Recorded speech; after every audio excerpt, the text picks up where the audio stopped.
First up tonight, look, tomorrow, miraculously, the advice from Queensland Health will be that the Palaszczuk Government can open the borders. Miracle, isn't it? After 6 months of hell with thousands of businesses going broke because of the border lockdowns, Premier Anastasia Palaszczuk will grandly announce that the borders are to be reopened. Guess what? 24 hours before polling day. How fortuitous that we in Queensland have a government that is so empathetic to the plight of small business that they can open up the borders a day out from the election. Forgive my cynicism, I've been watching this Labor government for way too long. They are the most opportunistic, disingenuous government I've ever seen. They're hopeless at economic management and they're a one-trick pony, the COVID crew. If Labor gets another 4 years in Queensland, heaven help us, that's all I can say. My question about the border announcement is this.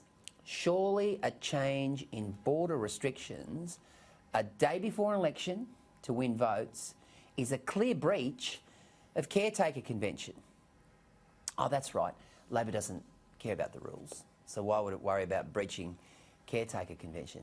This is the same mob that contravened Fitzgerald recommendations to spend $40 million of taxpayer money, your money, on Unite and Recover ads. Pure politicking.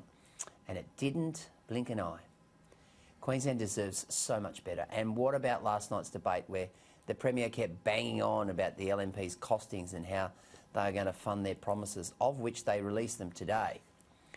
How can Labor lecture anyone in this state on costings and finance when they didn't even have the decency to bring down a pre-election budget, knowing that the state of the finances are so bad? How can Labor lecture anyone on the economy when they can't even spell the word debt?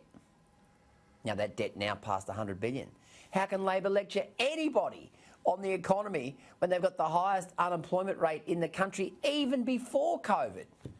And business confidence is the worst in Australia.